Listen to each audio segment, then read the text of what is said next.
Welcome, my friends, to another Sherlock Holmes mystery. Before tonight's investigation begins, write in the comments where you are listening from and tell me the first Sherlock Holmes story you ever heard or read. And if you prefer to listen while walking, working, or resting, these stories are also available on Spotify. Some crimes are hidden in darkness, others are hidden in silence, but this one was hidden in time. In a narrow street of Clerkenwell, a respected clockmaker was found dead inside his locked shop. Around him stood dozens of clocks, each stopped at exactly 11:17. The police saw a locked room. Inspector Lestrade saw a puzzle. But Sherlock Holmes saw something far more deliberate. For among all those silent clocks, one had not worked for 20 years. And yet, on the night Elias Varnum died, that clock was heard to strike. This is Sherlock Holmes and the murder in the clockmaker's shop. Chapter 1. The shop where time stopped.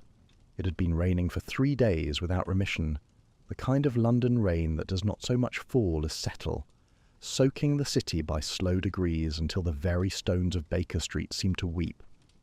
From my chair beside the fire, I could hear it drumming on the window panes and gurgling in the gutters, and beyond that, the muffled rattle of a hansom passing through the haze of yellow gaslight outside.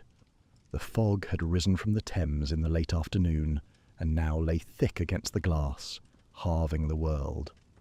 I had been attempting, without much conviction, to read a paper in the Lancet concerning the surgical management of compound fractures. Holmes, opposite me, had taken up his violin some 2 hours earlier, and from it had been drawing a series of fragments that bore no relation to one another. A phrase of Mendelssohn, a snatch of an Irish air, a few bars of something I did not recognise, and suspected he was inventing as he went. He had not spoken since tea. He had been moving between the window and the fire, and back again like a man caged, and I knew the symptoms well enough to leave him to it. "Watson," he said at last, without turning, "if no one in London commits a crime worth my attention before the week is out, I shall be obliged to commit one myself. Mrs. Hudson would never forgive you." "Mrs. Hudson," he replied, "has not wound her mantel clock for a fortnight. It runs 3 minutes slow. I have offered to set it for her twice and been rebuffed on both occasions. She prefers, she tells me, her own time. I find I have a certain admiration for the position." I smiled and turned a page I had not read. The clock on our own mantel chimed 9. It was perhaps a quarter of an hour later that we heard the bell, and then Mrs. Hudson's tread upon the stair, and then her knock. "Inspector Lestrade, sir. He is dripping all over the carpet, and he says it cannot wait." "Show him in, Mrs. Hudson, by all means. A dripping inspector is the most promising sound I've heard in a week." Lestrade was indeed soaked through. His bowler had been wrung out in the hall, but his shoulders steamed gently as he took the chair Holmes indicated, and he accepted a glass of brandy with a gratitude that suggested the cab had been a long one. "A bad business in Clerkenwell, Mr. Holmes. A clockmaker by the name of Elias Varnum. I found dead this morning in his shop. Head wound. Door locked from the inside, key still in the lock. The constable on the beat had to put his shoulder to it." "Suicide, then, in your view?" "Suicide, most probably, or a robbery gone wrong, with the thief escaping by some trick of the back. There's a small alley door that we are still examining. Either way, it is a queer one, and I should like a second pair of eyes upon it before I close the file." "Queer in what particular?" Lestrade hesitated, and I saw him glance at the brandy as a man looks for permission. "Queer in the matter of the clocks, Mr. Holmes. There must be 60 of them in that shop. Mantel clocks, bracket clocks, long case clocks, carriage clocks. And every one of them, sir, every one, stopped dead at 17 minutes past 11. Holmes had been gazing at the fire. He did not move, but I saw the light shift in his eyes. Every one, to the minute, as though the hour itself had reached in and laid a hand upon them. And the time of death. The police surgeon will not commit himself before morning, but the body was cold and stiffening was well advanced. 11 last night is consistent enough. Consistent, quite. Holmes set down his glass. He did it slowly, as he does when he is no longer in the room with you. I have seen the gesture 100 times and never grown easy with it. There is one further thing, Mr. Holmes. Lestrade was leaning forward now. Among those 60 clocks there is one that has not run for 20 years. A wall clock, broken since before Varnum took the shop. The pendulum is gone, the hands are rusted in place, the works are seized. 3 neighbours, independently. Mind you, I took the statements myself. 3 neighbours swear on their lives that at 17 minutes past 11 last night, that clock struck the hour. Once, very clearly. They thought nothing of it until the body was discovered, and now they cannot stop thinking of it. Holmes rose. He crossed to the window and stood for a long moment looking out at the rain, his back to us, the dressing gown hanging in long folds about him. When he turned, the boredom of the last 3 days had been shed from him as a coat is shed at the door. Watson, my coat. Lestrade, your hansom is presumably still at the curb. It is, Mr. Holmes. Then keep it. Come, Watson. A dead man has been made to speak through time, and I should very much like to know who taught him the language. Chapter 2. The Dead Clockmaker. The hansom carried us east through a city dissolved in rain. Lestrade sat opposite, his arms folded against the damp, and Holmes by my side said nothing at all. He had drawn his cape close about him, and was watching the gas lamps slide past the window with the particular stillness that, in him, is a form of motion. We crossed the Farringdon Road and turned into Clerkenwell, and the streets narrowed, and the horses' hoofs rang flatly on the wet cobbles. Varnum's shop stood in a row of cramped Georgian fronts on a side street whose name I did not catch. A constable in a streaming cape stood at the door. A small knot of curious neighbours had gathered on the opposite pavement and were dispersed with weary patience as we approached. The door itself was a heavy mahogany affair with a panel of cracked glass at its head, and above it a faded sign, E. Varnum, horologist, that swung very slightly in the wet air. The lock has been forced, Mr. Holmes, but only after the constable made entry. The key was inside, turned, as I told you. I shall trouble you to keep your men outside the threshold, Lestrade. Watson, your handkerchief, over your mouth, if you would. The smell will be considerable. It was. We stepped into a small front room crowded to the very ceiling with timepieces. Mantel clocks ranged along glass-fronted shelves. Bracket clocks crouched on side tables. In the far corner, 2 long-case clocks stood like silent sentries. Beyond an arch lay the workshop proper, a long bench under a single great window scattered with tools, with a stool overturned at one end, and on the floor beside the stool, crumpled as though he had merely sat down upon the boards and fallen backward, lay the body of an elderly man in a leather apron. What struck me first was not the body. It was the silence. 60 clocks, perhaps more, and not one of them ticking. The shop was a tomb of arrested time. Holmes was already at the workbench. He had taken out his lens and was moving along the row of clocks, with the absorbed attention of a botanist among rare specimens. 11:17, 11:17, 11:17. He touched each face lightly with a fingertip as he passed. 11:17, 11:17, 11. Ah. He stopped before a small mantel clock of no particular distinction set on the back wall, near the door to what I took to be a small storeroom. Watson, what does this clock read? I crossed to him and bent to look. 10 past 11. 11 and 10, 7 minutes adrift from its 60 companions. Lestrade, will you note that, please? Surely it is only that the spring slipped, Mr. Holmes. Surely. And surely you will note it nonetheless. He moved next to the body. He did not touch it at first. He walked around it twice, his head a little inclined, as a man walks around a piece of furniture he is considering buying. Then he knelt and lifted the dead man's hand. He turned it palm upward, examined the fingers, set it down. He examined the other. He parted the white hair gently above the right temple, and looked for a long moment at what lay beneath. He sat back upon his heels. Struck once with something heavy and rounded, a clock weight, or in all likelihood there are a dozen such in this room that would answer. He did not die quickly, but he did not live long, and his hands, Watson, are remarkably clean for a man said to have been at his bench all evening. Suggesting? Suggesting nothing yet, recording everything. He rose. Lestrade, the door.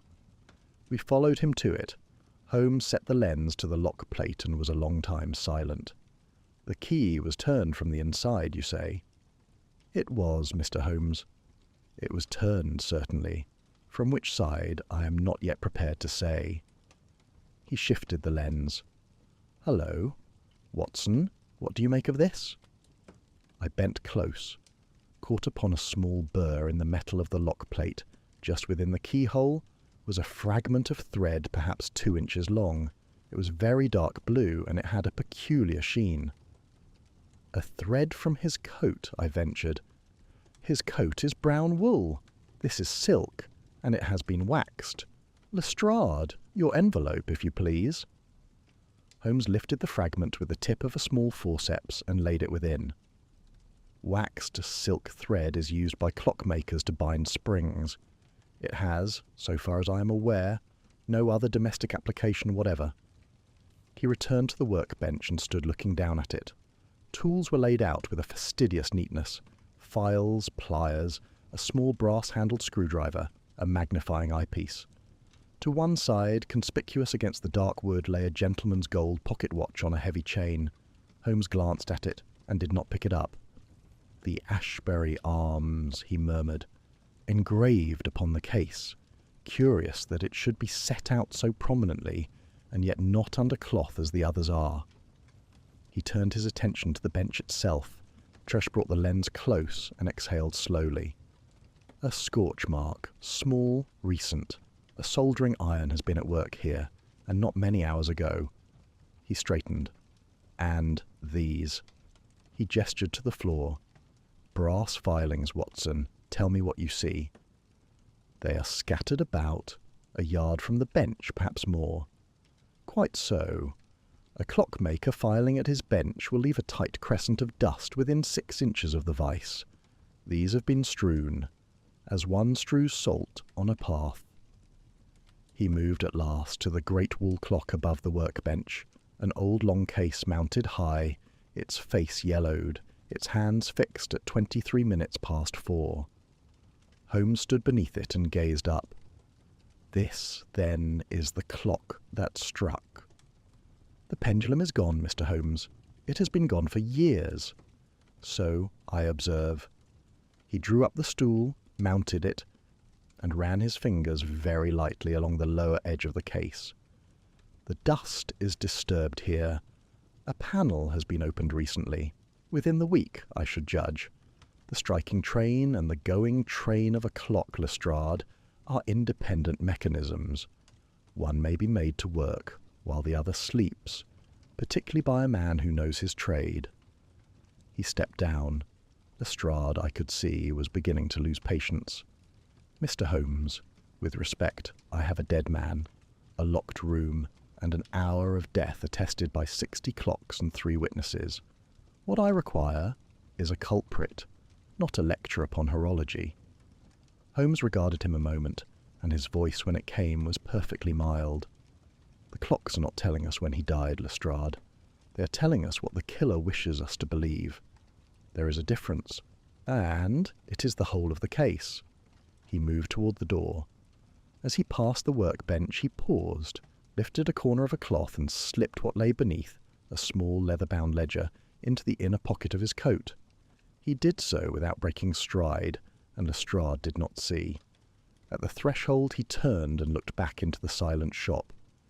60 clocks at 17 minutes past 11, Watson, and one, the loudest of them all, mute these 20 years, and yet heard last night across half the street. Whoever did this murder did not merely kill a man. He composed a fugue. He stepped out into the rain. Chapter 3. The Daughter's Warning. The rain had thinned to a fine mist by the time we returned to the shop the following afternoon, but the cold had deepened. And the lamps along the street were already being lit, though it was not yet 3. A side door beside the shop front opened upon a narrow stair, and at the top of it Clara Varnum received us in a small parlour, kept very neat, with a fire burning low in the grate and a black shawl upon the chair where she had been sitting. She was perhaps 27, slight, with the dark colouring of her father, and a composure that I recognised at once as the kind that has been earned in the small hours and worn now like armour. She had wept. The evidence of it was about her eyes. She was not weeping now. She offered us tea and apologised for the state of the room, though I could see no fault in it whatever, and then she sat with her hands folded in her lap and waited. "Miss Varnum," said Holmes gently, "I should not trouble you at such a moment if it could be helped. A few questions only. Your father, what manner of man was he this past 12-month? "He was not himself, Mr. Holmes." "In what particular?" She looked at the fire. "He had begun to drink. I'm ashamed to say it, but you will hear it elsewhere if you have not already, and I would rather you heard it from me. He never drank in the shop, and never before customers. But at night, after I had gone up, I would hear him below, walking the floor and sometimes weeping. I did not go to him. I should have gone to him. He would not have wished it." She drew a breath. He had also begun to refuse work. Repairs he had accepted would be returned untouched after a month. He kept his drawer locked. He sat for hours with an old pocket watch in his hand, not a customer's, his own, and would not speak when I came in. His own watch. Did he describe it to you, or was it kept openly? He kept it in the drawer with his ledger. I saw it perhaps a dozen times in my life. It was a plain silver thing, very old. He cradled it as one cradles a bird with a broken wing. Holmes inclined his head. "Did he, in recent days, say anything to you that struck you as strange?" She was silent for some moments. The fire shifted in the grate. 3 nights ago, he came up the stair very late and he was not steady. He stood in the doorway there and he said to me, I remember the words exactly, "If anything happens to me, Clara, the truth is hidden in time. Look not at what is shown, but at what is silent." I thought it was the drink. I told him to go to bed.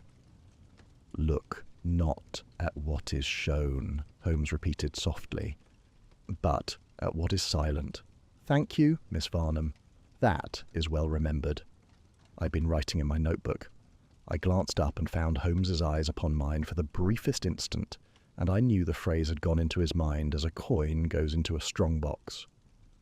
"Lord Ashbury called upon your father the night before his death, I understand." Her mouth tightened. "He came at 8:30. I was upstairs. I could hear them through the boards, not the words, but the voices. My father's voice was the louder. I'd never heard him so before. They were shouting at one another for the best part of an hour." "Did you hear any word distinctly?"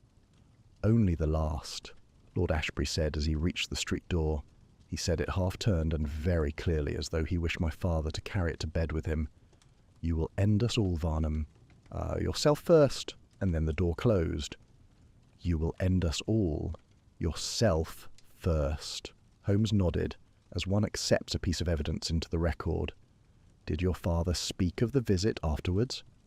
"He said only that some men were born owing what they could not repay. I did not understand him." "And the other gentleman across the street, Mr. Rook?" A flicker of distaste crossed her face. "He once spat at my father in the Clerkenwell Road, Mr. Holmes, in broad daylight, in front of half the parish. My father came home and washed the cuff of his coat and would not speak of it. They had been rivals for 30 years. Mr. Rook never forgave him a particular commission that came to my father instead. The Ashbury Commission, as it happens, from the late Lord, the present Lord's father." "Indeed," said Holmes very quietly. How interesting." He let a moment pass, and then asked his next question, as though it were of no greater weight than the others. "And the apprentice, Samuel Briggs, tell me of him." Her face softened, and for the first time since we had entered the room she looked young. Samuel was the gentlest creature in the world. He came to us 3 years ago from somewhere up north with letters from a master in Sheffield. He was quiet, very quiet, but he had the hands of a born clockmaker. My father said he had not seen the like in 20 years. He used to say Samuel could hear a watch breathe. He became almost a son to my father before the trouble between them. He would take his tea here, in this room, on Sunday afternoons. He never spoke of his own family. I understood there were none. The trouble between them? When? 2 days before. They quarrelled in the workshop. I heard raised voices, but only briefly. Samuel came up the stair, pale as wax, and asked me for his coat. He said my father had dismissed him. He said it as a man says a thing he has long expected. He shook my hand at the door and thanked me for 3 years' kindness. I wept after he had gone. My father would not speak of it that evening, nor the next. Did Samuel ever ask you about your father's older customers, Miss Varnum? About commissions from years past? She was very still. Once, last spring, he asked whether I knew how my father had come to acquire the Ashbury trade. I told him I did not. He did not ask again. And one further question, if I may. Did your father ever, in your hearing, speak of a railway? The colour left her face. She put one hand to her throat. And once, only once, it was last winter, he had been drinking. He said, I thought he was rambling, he said there had been a train that had taken a man's name with it. I asked him whose name. He looked at me, Mr. Holmes, as though I had struck him. He said, Never ask me that, Clara. Never. And he went down to the shop and did not come up again until morning. Holmes rose. He took her hand and held it for a moment in both of his, with a courtesy I have seen him offer only a few times in all our years together. You have been of more help, Miss Varnum, than I think you know. You will permit me to call again if there is need. We descended the narrow stair in silence and stepped out into the dimming street. The lamplighter had reached the corner. Holmes drew on his gloves slowly. The daughter mourns a stranger, Watson, and she has only just begun to learn who her father was. And the apprentice asked one question last spring and waited. He stood a moment looking up at the lighted window above the shop. Come, we have a lord to call upon, and I should not wish to keep his lordship from his dinner. Chapter 4. The Gentleman's Watch. Belgrave Square at 7 in the evening is another country. The mist that had clung to Clerkenwell like a sickness lay here as a softer thing, drifting between the great white houses and the iron railings, and the gas lamps stood at proper intervals and burned without flicker. A footman in silk stockings admitted us, took our coats and left us in a hall floored with black and white marble while he went to ascertain whether his lordship was at home. I've always considered that particular formula a useful fiction by which the rich preserve the option of being elsewhere. His lordship was at home. We were shown into a study at the back of the house, a long room panelled in oak, with a fire of coals burning low and clean in a grate of polished steel, and the smell of cigars and old leather and beeswax in the air. Lord Edmund Ashbury rose from his desk to receive us. He was a tall man of perhaps 52, narrow at the shoulder, with the long face and pale grey eyes of a portrait gallery. He was very correctly dressed for the hour, and he wore thin grey gloves indoors, against the warmth of his own fire. He shook our hands without removing them. Mr. Holmes, Dr. Watson. Sit, gentlemen. I had expected your visit, although perhaps not quite so soon. Your lordship has been informed of Mr. Varnum's death, then? By a note from Inspector Lestrade this morning. A civil note. I gather I am to be questioned, and that my cooperation is solicited. You will find me cooperative within the limits of what I am able to say. That is candid, my lord. It is economical, Mr. Holmes. Candour is a different matter. Holmes inclined his head, as one swordsman acknowledges a touch from another. You called upon Mr. Varnum the night before his death. I did, from 8:30 until perhaps 9:45. The purpose of your visit? I wished to recover a watch belonging to my family. He had had it some weeks for repair, and he was no longer answering my letters. And he refused to return it. He did. Upon what grounds? For the first time the grey eyes moved aside. Upon grounds he did not specify, Mr. Holmes. He was not himself. He had been drinking. He spoke at length of matters I did not wish to discuss in his presence, and at greater length still of matters I do not propose to discuss in yours. Yet you raised your voice to him. I am told one's voice carries through the floorboards in such a house. Yes, I raised my voice. I am not in the habit of doing so. I regret it. You said, as you left, "You will end us all, Varnum. Yourself first." A pause. The coals settled in the grate. I said something to that effect. What did you mean by it? Lord Ashbury looked at his gloved hands a long moment. When he spoke again, his voice had altered. The formality was still there, but something had gone out of it. Mr. Holmes, my father died in 1879. He left me a fortune and a quarterly disbursement to be made in perpetuity to a clockmaker in Clerkenwell of 200 guineas. He left me also a single sealed letter explaining the reason for that disbursement. I read it once. I have never spoken of its contents to my wife, my children, my solicitor, or any living soul. I have continued the payments. I shall continue them now to his daughter, if she will accept them. That is all I am at liberty to say upon the matter. I confess I had been watching him narrowly, and in that moment I saw what Holmes had perhaps seen from the threshold, that the slight tremor in the gloved hands was not the tremor of guilt for a fresh murder, but the tremor of an old and patient fear at last brought into the light. It was then that I noticed the cuff. His lordship's right cuff, just visible beyond the line of the glove, had a frayed thread where a stitch had given way, and the thread was a dark, slightly tarnished blue. I drew breath sharply and glanced at Holmes. He met my eye for the briefest instant. He gave no other sign. "My lord," he said, "I shall trouble you with one further question, and then we shall trespass no longer. The hour of 17 minutes past 11. Does that hour signify anything to you?" Lord Ashbury closed his eyes. He kept them closed for what seemed a long time. "Every man of my family knows that hour, Mr. Holmes. We were taught it as children. We are taught it still. My eldest son knows it. He is 9 years old. It was the hour at which, in November of '67, a train of the Greater Midland Railway came to grief at Camberwell Junction, and 11 persons lost their lives, and a signalman whose name I have never permitted myself to learn was blamed for it.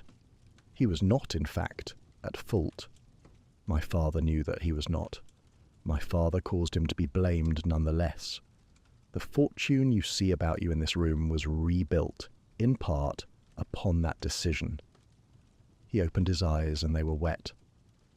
"I have 4 children, Mr. Holmes. Their inheritance is built upon a lie that is not theirs. I have not had the courage to tell them. I have not had the courage to undo it. I am, I think, the kind of man my father bred me to be, and a worse one, for knowing it." He looked into the fire. "I did not kill Elias Varnum. I have paid him these 28 years not to die. His death is my ruin. Sir, on a longer measure, do with that what you will." We took our leave shortly after. The footman returned our coats. Outside, the air had grown colder, and the lamps burned in long perspective down the white facades.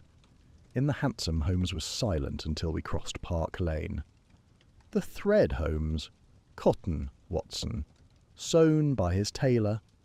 Quite unlike the waxed silk in Lestrade's envelope. A coincidence. The world is full of them, and they are 9 times in 10 the very things upon which a confident inspector shall hang his man. He is not the killer, then. He is not. He is a man in long retreat from a debt his father contracted. Such men pay, they do not strike. Killing Varnum would publish in a week the secret his lordship has bled 20 years to keep buried. Holmes drew his cape about him. "But the railway is real, Watson. The hour is real. The signalman is real. And somewhere in this reign there is a man or a woman who has not forgotten his name when even his lordship has refused to learn it. He looked out at the passing dark. I should very much like tomorrow to see the rooms of young Mr. Briggs. Chapter 5. The Apprentice Who Lied. Saffron Hill in the morning is a different city again. A narrow, leaning street of soot-darkened brick, where the smell of frying fat and wet washing competes with the smell of the gasworks 2 streets over, and where children play in the kennel between the wheels of carts. We came up to a doorway beside a chandler's shop, and climbed 3 flights of stairs that smelled of cabbage and turpentine, and at the top of them Holmes knocked once, very lightly, upon a door of unpainted deal. It was opened by a young man of perhaps 24, in his shirt sleeves, with a clean apron tied at the waist. He was slight, narrow at the shoulder, narrow at the wrist, and his face was the pale, fine-boned face of a man who has spent his life indoors and lately has not slept. His hair was cut short. His eyes were grey. "Mr. Briggs." "Yes, sir." "My name is Sherlock Holmes. This is Dr. Watson. We are inquiring into the death of Mr. Varnum. May we have 10 minutes of your time?" He stepped back from the door without speaking. The room was small and very orderly. A narrow bed against the far wall made up with hospital exactness, a single chair, a washstand. Beneath the dormer window, a deal table that had been cleared for use as a workbench, with a row of tools laid upon a strip of green baize, files, pliers, a watchmaker's eyeglass, a small spirit lamp, a coil of fine wire, each in its place, each clean. Above the bed a single shelf of books.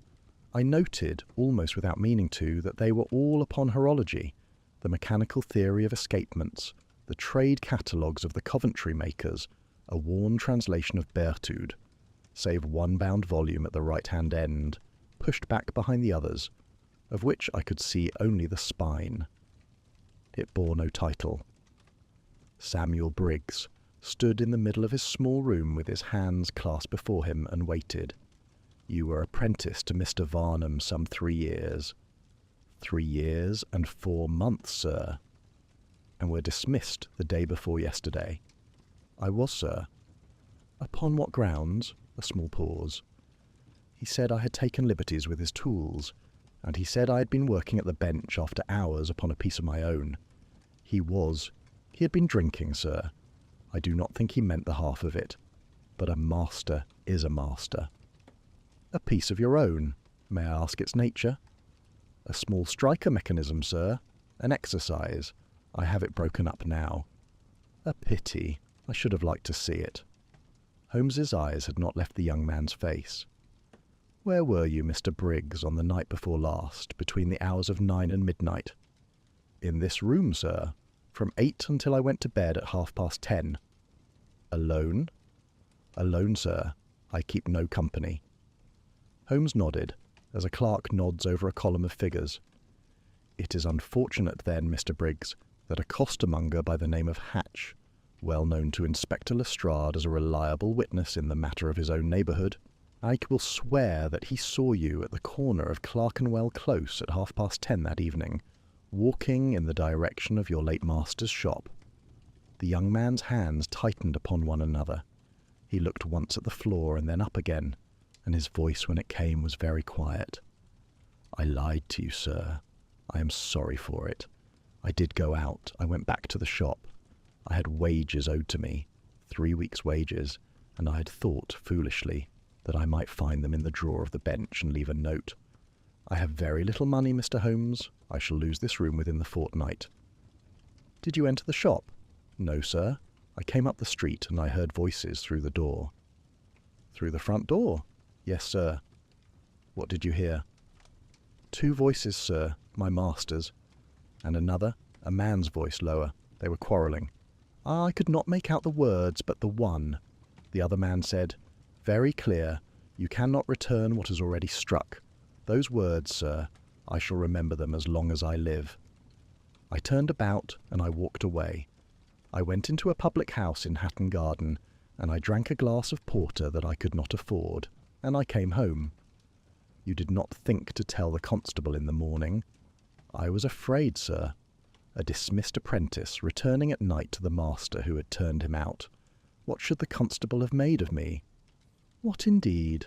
Holmes was silent a moment. Mr. Briggs, you said you heard the voices through the front door. Yes, sir. The front door of Mr. Varnum's shop is 2 inches of seasoned mahogany with a panel of leaded glass. I have stood beside it, and I have spoken in a normal voice to Dr. Watson upon its inner side and have not been heard upon its outer. The alley door at the rear is a softer affair of pine, and gives upon a passage that funnels sound very fairly. You did not, perhaps, walk round to the alley? A flush rose to the young man's neck and stopped at his jaw. I may have done, sir. I'm confused in my recollection. I'd taken a glass before I came out. I cannot say with certainty by which door I heard them. No, said Holmes mildly. I see that you cannot. He let it lie. He let it lie deliberately, as a man lays down a card he intends to play later. Then he changed tack with a softness I have known him use only when he is sparing a witness. Mr. Briggs, forgive me. You said earlier that you keep no company. You have no family in London? None. Yes, sir. In England? My parents died when I was small. There is no one. Of what did they die, if I may ask? Of fever, sir, both of them, within a year of one another. I was 9. I'm sorry to hear it. It is a hard thing for a child. It was a long time ago, sir. A long time, Holmes repeated, and seemed to consider the words. Yes, a long time. He rose. He thanked the young man for his patience. At the door he turned, as though some small civility had occurred to him. You have a fine selection of trade books, Mr. Briggs. Berthoud is not commonly to be found in English. You read French? A little, sir. And the volume at the end, the bound one without a title?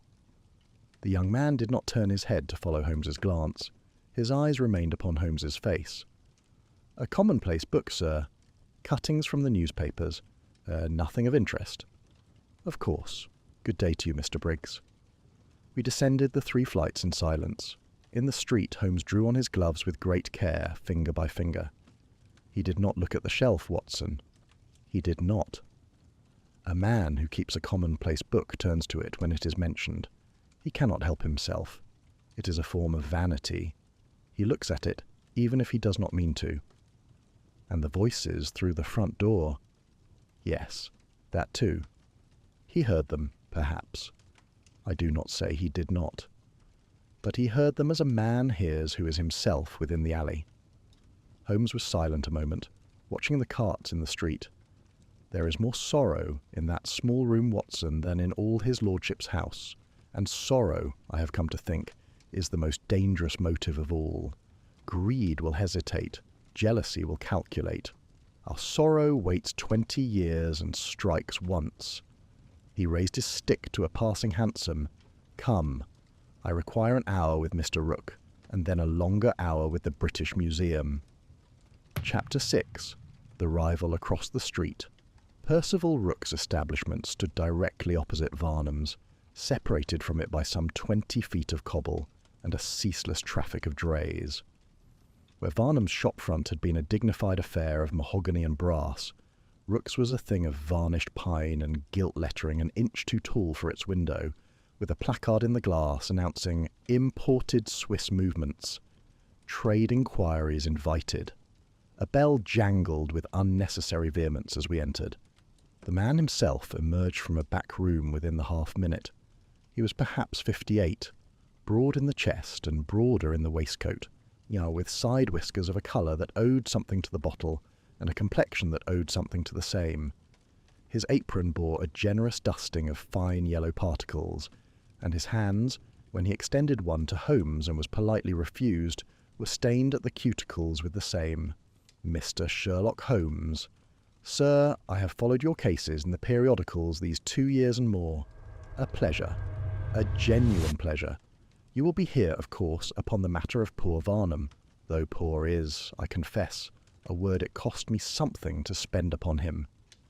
You did not love your neighbour, Mr. Rooke. Love him?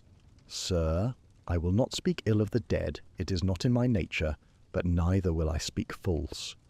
The man was a thief of clients, a polite thief, a gentleman's thief, if you will, but a thief. 30 years he stood across this street and stole the bread from my window.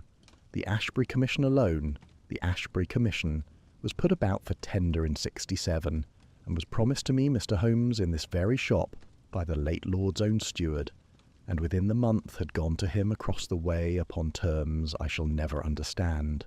Never. And the Ashbury trade has gone to him every quarter since. Curious that they should have been so fixed in their preference. Curious is a small word for it, sir. I could not but observe that for a man professing reluctance to speak ill of the dead, Mr. Rook was in fluent practice. Holmes inclined his head with grave attention and let him run. Mr. Rook, the cause of Mr. Varnum's death involves, in some particular, the striking mechanism of his old wall clock. You will know the piece I mean, the long case above the workbench broken these 20 years. I know it. I sold him the case in 64 before our quarrel. A handsome piece. The works were always indifferent. The strikers were heard to fall once upon the night of the murder at 17 minutes past 11. For the first time Rook's heartiness checked itself. A small calculation passed behind his eyes, and was followed by a small smile. Heard, sir, heard. Why, that mechanism has not turned a wheel since the old queen was a younger woman. Either your witnesses were in drink, sir, or someone has been at it. He chuckled. And I will tell you frankly, I could rig that ruin of a clock to play the national anthem, if you gave me an afternoon and a glass of something warm. There is no man in Clerkenwell could do it neater. Oh, not Varnum himself in his prime. You confess the technical capacity, then? I boast of it, sir. Capacity is not commission. Quite so. And on the night of the murder you were at the house of Lady Pembroke in Curzon Street, from 9:15 until 20 past midnight, repairing the late Sir Charles's bracket clock. A French piece, a Lepaute, gilt bronze, very fine. Her ladyship sat with me in the room the entire time, with 2 of the servants in and out for the coals and the brandy. I have written down their names for you. I anticipated the inquiry. He produced a folded paper from his apron and placed it upon the counter. You will find the alibi unimpeachable, Mr. Holmes. I trust you will pursue it none the less, for I should not wish anyone to think I shrank from inquiry. Holmes pocketed the paper without glancing at it. I shall pursue it, Mr. Rook. Thank you. May I trouble you for a glance at your back room? A clockmaker's workshop is to me a place of considerable professional interest. By all means, sir, by all means. Mind your coat upon the doorpost. I've been meaning to plane it these 6 months. The back room was larger than I had expected, and more orderly than the man himself. Workbenches ran along 3 walls. Above them, on shelves of varnished pine, stood ranks of clock movements in various states of assembly, perhaps 200 of them, in brass and steel, glinting dully under the gas. Holmes drifted along the nearest shelf with the abstracted look of a man at a pleasant exhibition. He paused at one shelf in particular, and lifted down a movement. A pretty piece, stamped Vacheron, Genève. A bargain that came my way, sir? From a dealer in Antwerp. A small consignment. I have sold the most of them already. Indeed. Holmes turned the movement in the gaslight, and ran his thumbnail very lightly along the edge of the going barrel. He set it down. He took up a second, and a third. He set each down in its place with the same care. A small consignment, you say? A very small one, sir. Mr. Rook, I shall not detain you further. A pleasure to have made your acquaintance. We left him bowing in his shop doorway. Outside, Holmes paused upon the curb and looked up once at the dark window of Varnum's premises across the way. He is lying, of course. About the alibi? No, the alibi is sound. I shall have Lestrade verify it as a formality, but I am satisfied. He is lying about the Vacheron movements. Those barrels were tooled in Birmingham, Watson. The stamping is competent, but the file marks upon the inside of the plate are unmistakable. He has a small forging shop somewhere within a quarter-mile of this street, and he is selling English work as Swiss to the trade at 3 times the price. Then he is a criminal, Holmes. He is a criminal, certainly. He is not, however, a murderer. Holmes drew his coat about him. His wickedness is small and busy, Watson. The man who killed Varnum was patient. Mr. Rook has never been patient about anything in his life. He spat at his rival in the public street. A patient man does not spit. A patient man waits 20 years and rigs a clock. Then why come here at all? For the brass dust, Watson. The brass dust? Upon his apron. You marked it. Anyone who has ever passed within 3 feet of Mr. Rook has marked it. It is the most conspicuous brass dust in Clerkenwell, and it is precisely the dust scattered upon Mr. Varnum's floor in a pattern no clockmaker would ever leave. I stopped in the street. You mean... I mean that someone wished us very particularly to think of Mr. Rook. Someone who knew that Mr. Rook's apron is yellow at 60 paces. Someone who knew that an inspector of even Lestrade's modest gifts would walk the dust to its likeliest source within an hour of finding it. Mr. Rook was not the killer, Watson. Mr. Rook was the frame. He raised his stick to the curb. And a man does not frame the rival of his master unless he has stood 3 years in that master's shop and watched the rival across the road. Come, the British Museum closes at 6, and I have a railway to read about. Chapter 7. The Watch That Remembered. We did not, in the event, reach the British Museum that afternoon.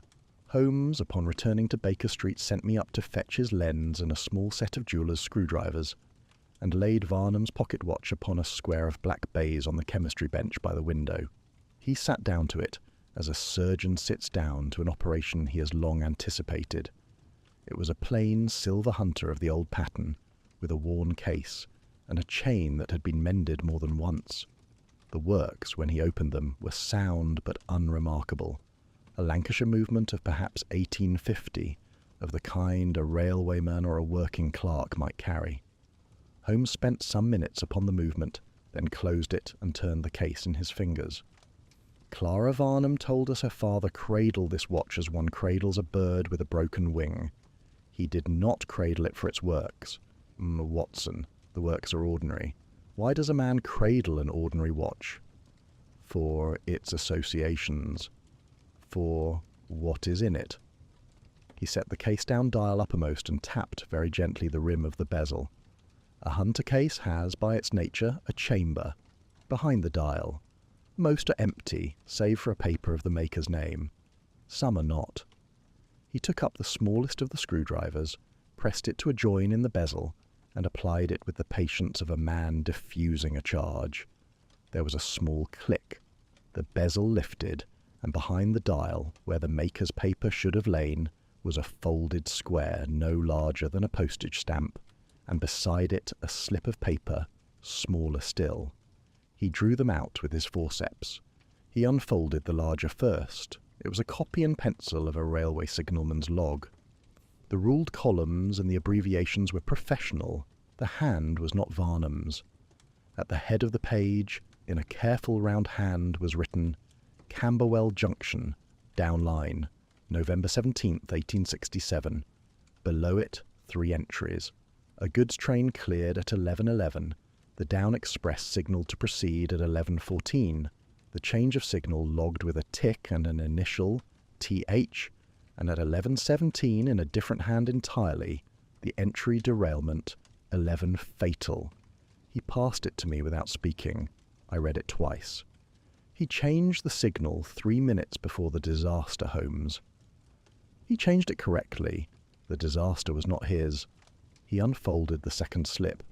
It was a printed receipt of the Coates pattern, of a kind a banker's clerk might fill in for a private transaction, the date written in a heavy black ink, 14th March, 1868. The line beneath read, Received of the Ashbury estate the sum of 200 guineas for professional discretion services rendered, and beneath that, in a small, precise hand, which I now knew well from the ledger Holmes had taken from the workbench. E. Varnum. I sat down. I'd been standing without realizing it. 28 years, I said. 28 years and 3 months, quarterly.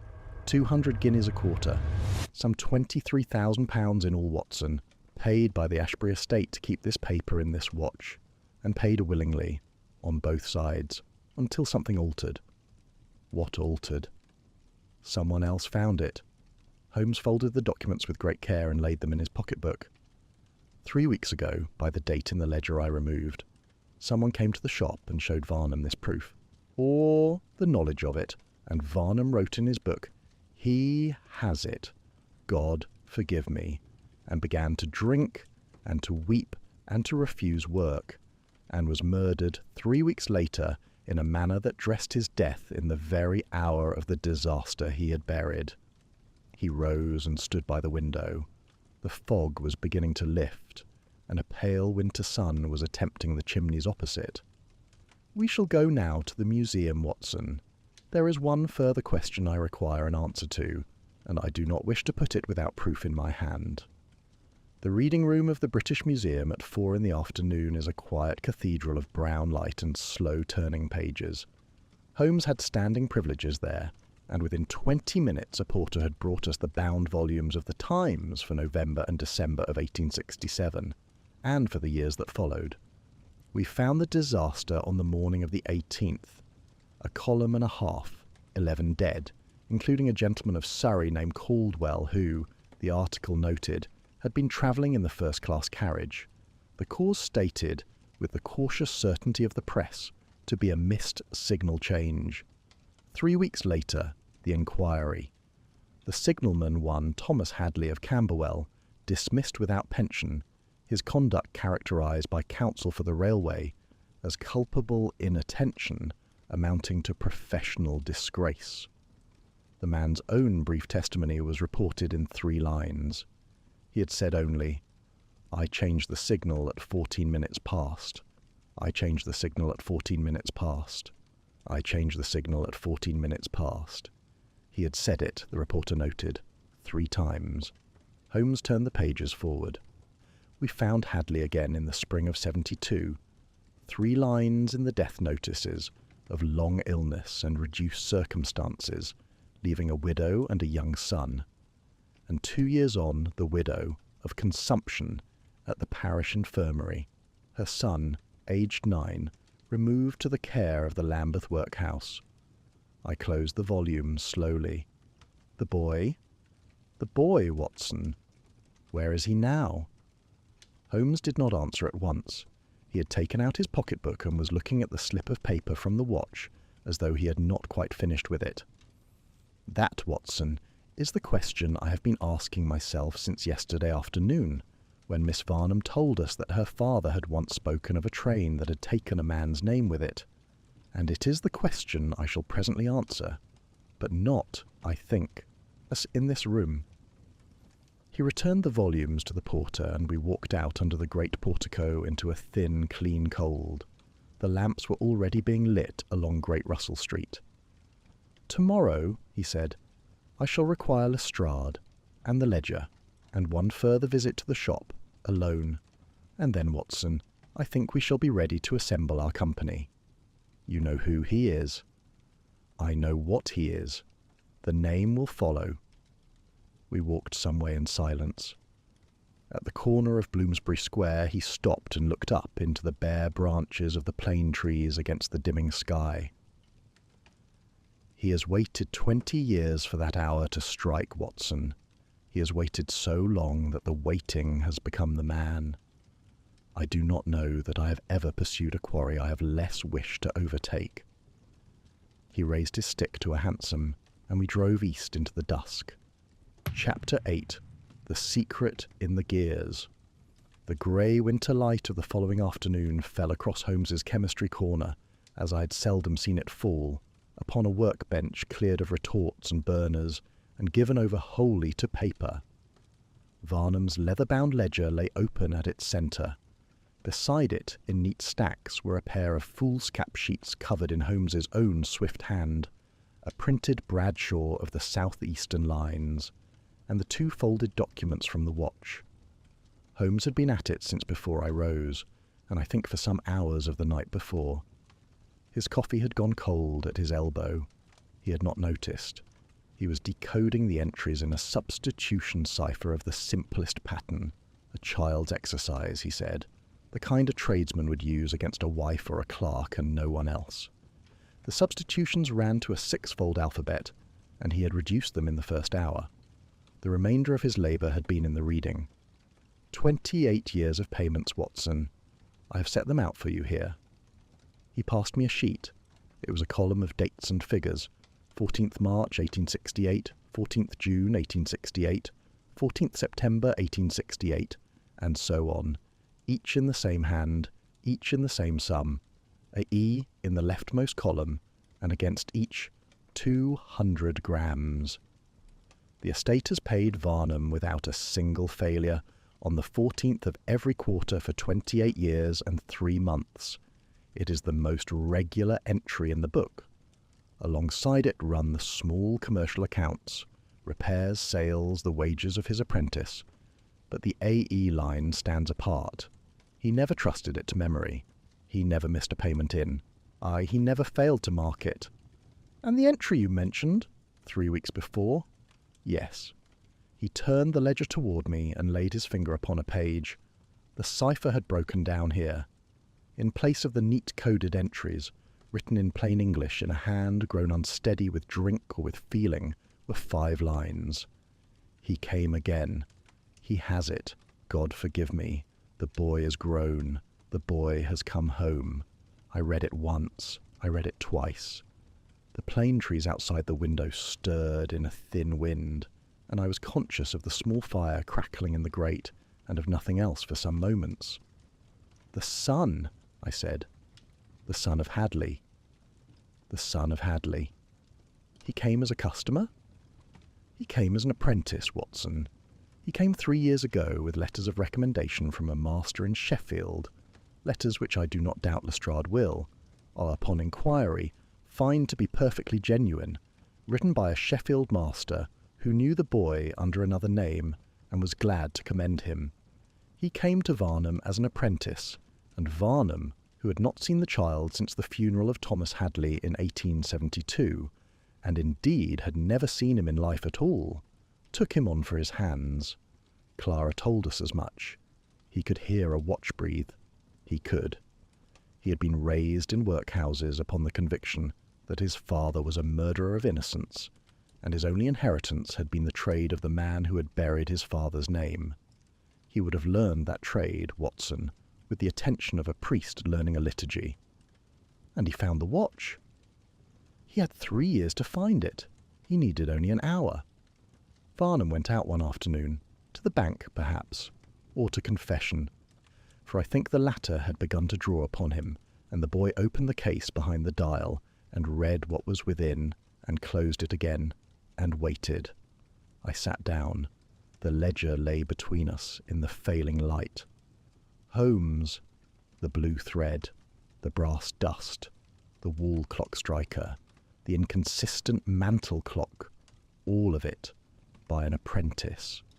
By the apprentice, by a clockmaker of 3 years' patient and brilliant tutelage, Watson. Who else in London could have rigged that wall clock to strike upon a hidden spring while the going train slept? Who else could have set 60 clocks to 1 minute, and thought to leave one of them 7 minutes adrift, so that the police should be persuaded the stopping was natural? Who else would have known that a costermonger by the name of Hatch passes the corner at 10:30 upon every weekday evening, and would have stepped into the lane at precisely that moment in order to be seen, establishing himself in the shop's vicinity at an hour that was not the hour of the murder? He wished to be seen. He wished to be placed near the scene at an hour which the staged room would prove was not the hour of death. The visit to the public house in Hatton Garden afterwards was not his alibi. The costermonger was his alibi. He arranged his own witness. The fire settled. I could not for some moments speak. When I did, my voice was low. And the murder itself? The murder itself was very brief. He came to the shop perhaps at 9:15 by the alley, with a key he had retained or copied. He showed Varnum what he had. He demanded a written confession. Varnum, drunk, frightened, perhaps relieved at last to be discovered, refused, or temporized, or laughed. There was a brass clock weight upon the bench. The boy struck him once.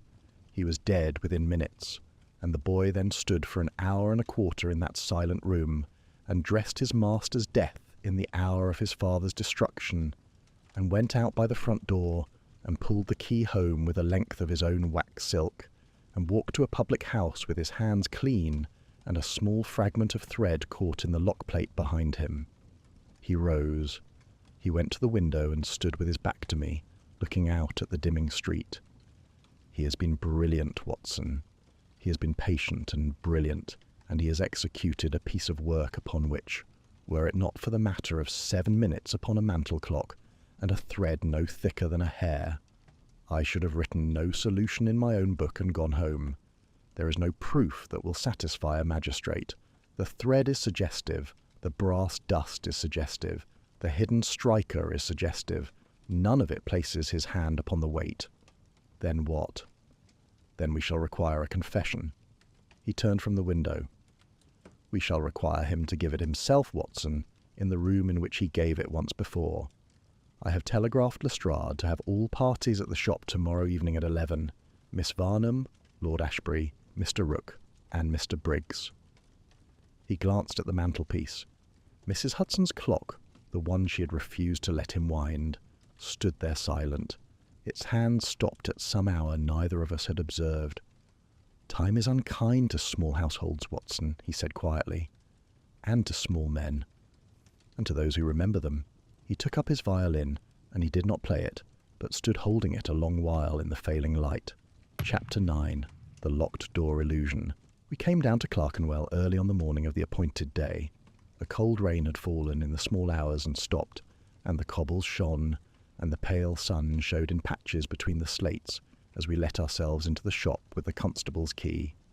Holmes had asked Lestrade for the place to himself for 2 hours, and Lestrade, who had, I think, given up some part of his early scepticism, had complied without question. The shop was as we had left it. The body had been removed, the chalk outline upon the boards had been scrubbed away by a charwoman, the workbench had been tidied by no one. The clocks stood where they had stood, all 60 of them, all reading 17 minutes past 11, save for the small mantelpiece by the storeroom door which read, still 10 minutes past. Holmes drew up the stool beneath the great wall clock and mounted it. From his pocket he produced the smallest of his jeweller's screwdrivers, and set to work upon the screws that secured the faceplate. It came away in his hands with no difficulty at all.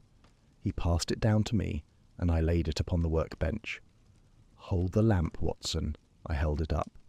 He bent close to the works. After a moment he beckoned me to climb the stool beside him. "There, behind the strike rack. You see it?" I saw it.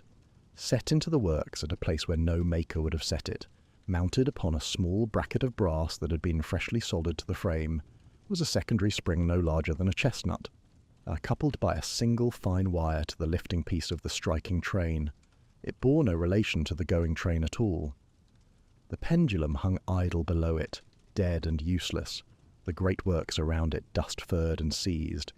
But this small thing, this spring no bigger than a child's fist, was bright and oiled and recent.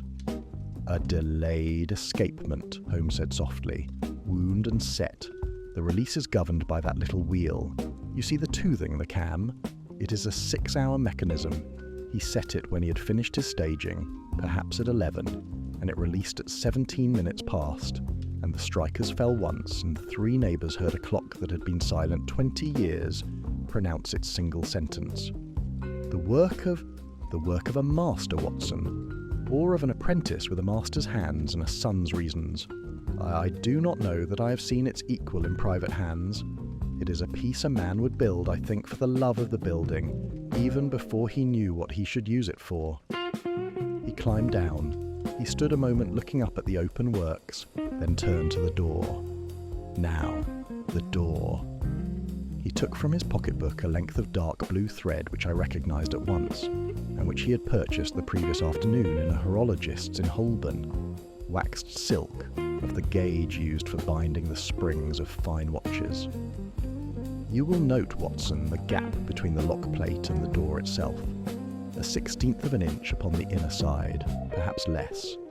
A poor fit by the standards of a modern lockmaker, but a fit common enough in old shop doors of this district. Now, the key. He turned the key in the lock and left it turned. The bolt withdrawn, he passed the thread through the gap from the inside, around the bow of the key, and brought the two ends back through the same gap to the outside. He withdrew the key gently and set it back, this time unturned, into the lock from the inside, the thread looped about its bow and trailing through the gap. You will go outside, Watson, and pull the thread. Pull steadily with both hands. Do not jerk. He shut me out into the street. The thread emerged through the gap by my fingers. I took the two ends and drew upon them. Carefully and steadily, and after a moment of resistance, I felt the bow of the key turn against the looped silk, and heard, very faintly, the bolt slide home. I tugged once more. The thread parted with a small dry snap, and a fragment, perhaps 2 inches long, remained caught in the gap of the lock plate. I stood looking at it. Holmes opened the door with his picks within the minute and let me back in. He took up the fragment with his forceps and laid it beside the original, the one Lestrade had taken from this very lock 4 days ago. Side by side upon the bays they were indistinguishable. There, Watson, the locked room mystery, dispatched in 3 minutes by an apprentice in a back alley, with the length of his master's silk. I confess, I sat down upon the stool. There is something in the moment when one has watched the impossible reduced to method that affects me more than the murder itself.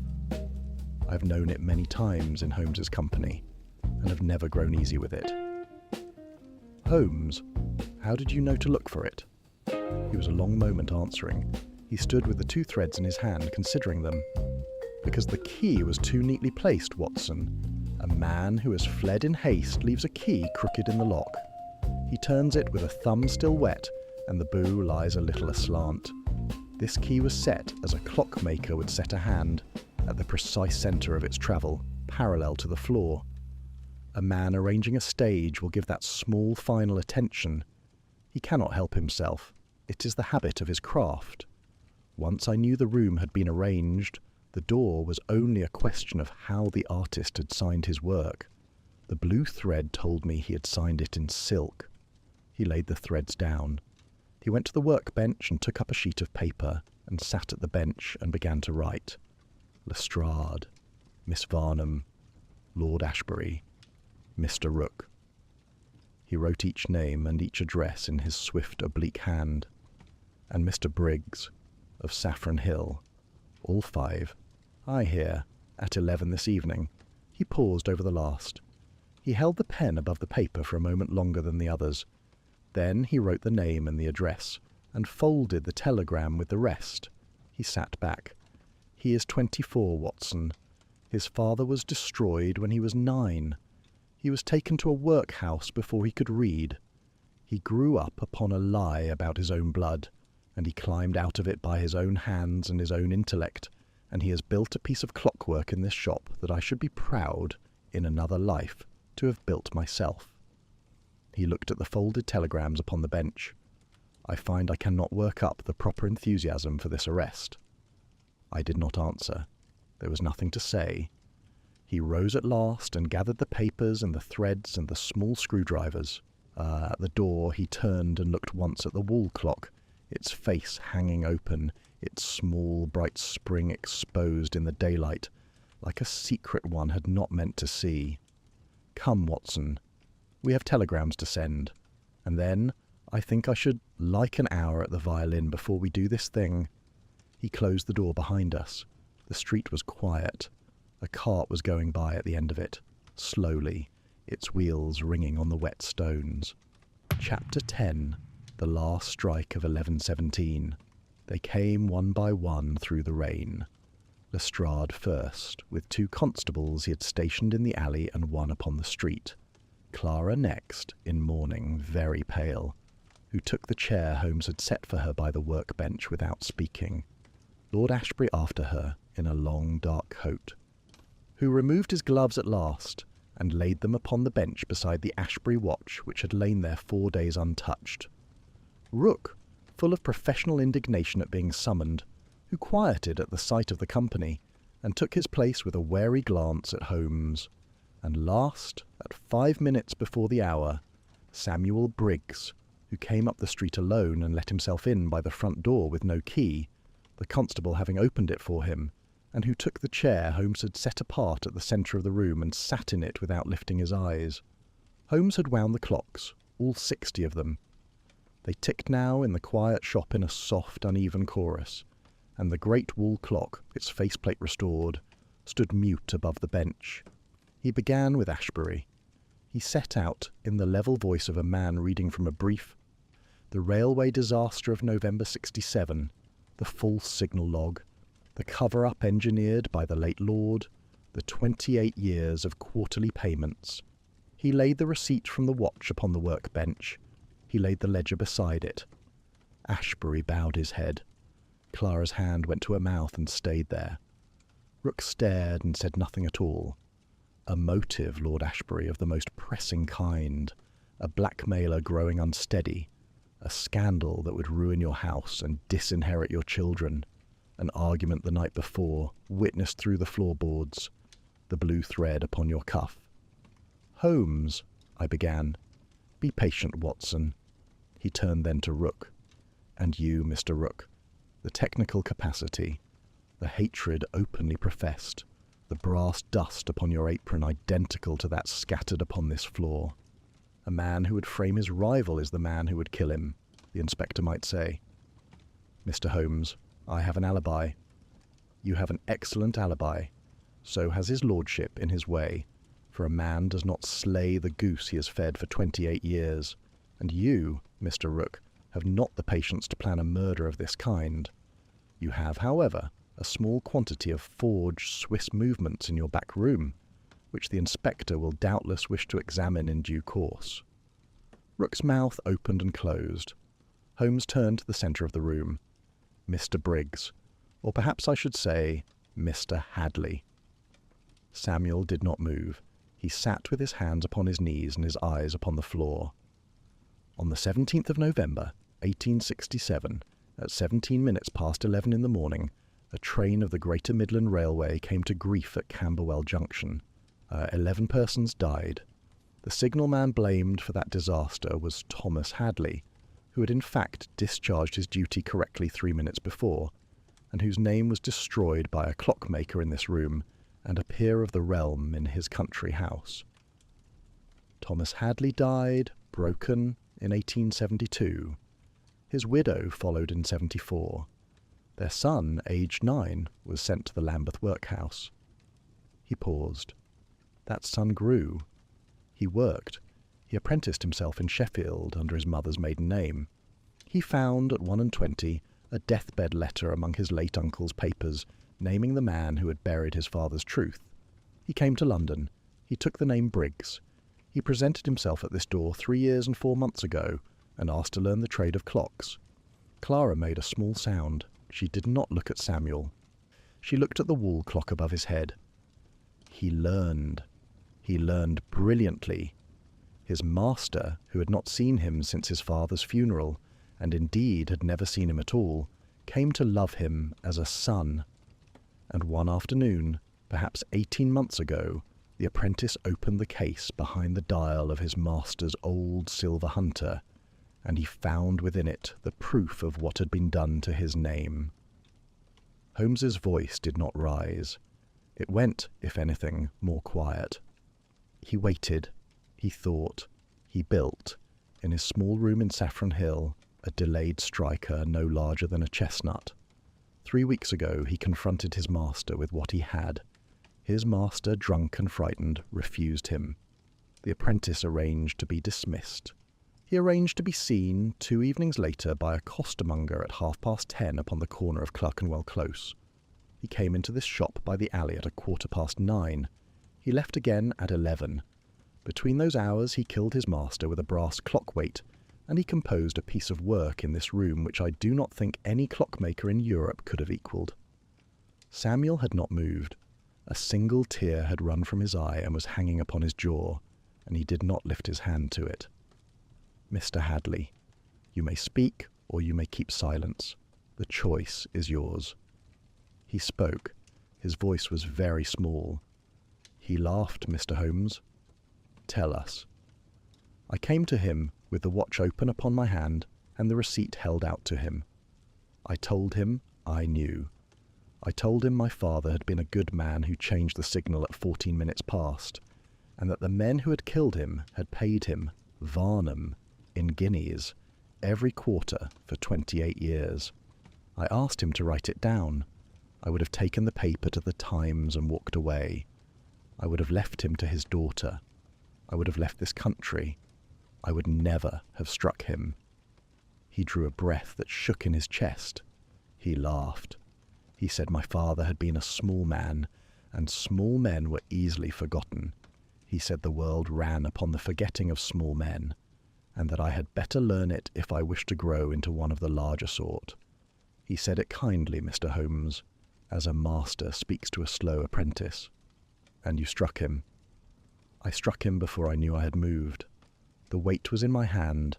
I do not remember picking it up." He looked up for the first time. He looked at Clara. "He wept at night, Miss Varnum. I heard him through the door. I think he wanted to die.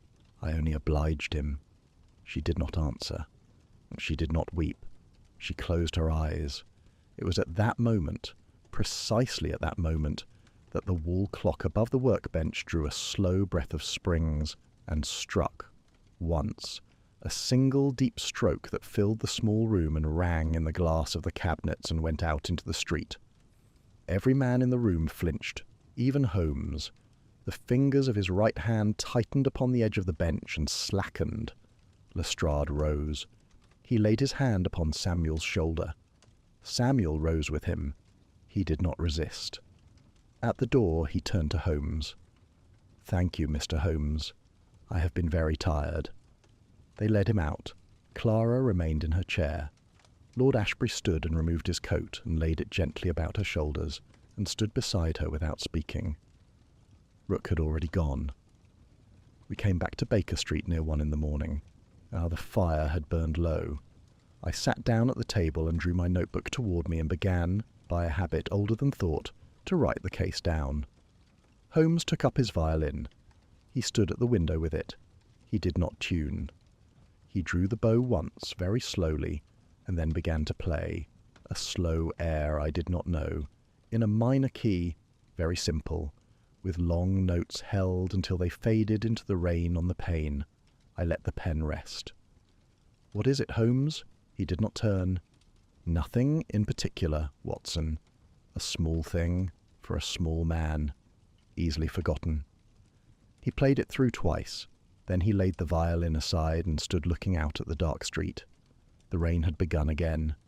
Mrs. Hudson's clock upon the mantel had not been wound. It was silent still. I wrote a few lines more, and then I too set down my pen. Time does not erase truth. It only hides it in the works of clocks and in the silence of houses, until someone has the courage, or the desperation, to wind the spring once more. A signalman in Camberwell changed a signal correctly in 1867 and was destroyed for it. A clockmaker in Clerkenwell took 200 guineas a quarter to bury that truth, and grew rich, and grew wretched, and died. A son grew up in a workhouse upon a lie about his blood, and built a piece of clockwork to make the lie speak. I do not know that justice has been done. I know only that the hour of 17 past 11 has struck for the last time in that shop, and that somewhere in the dark a young man whose name was never his own is being driven through the rain to a cell, and that my friend has played a small thing upon his violin for a signalman whose name no one ever learned. The fire fell in upon itself. I went up to bed.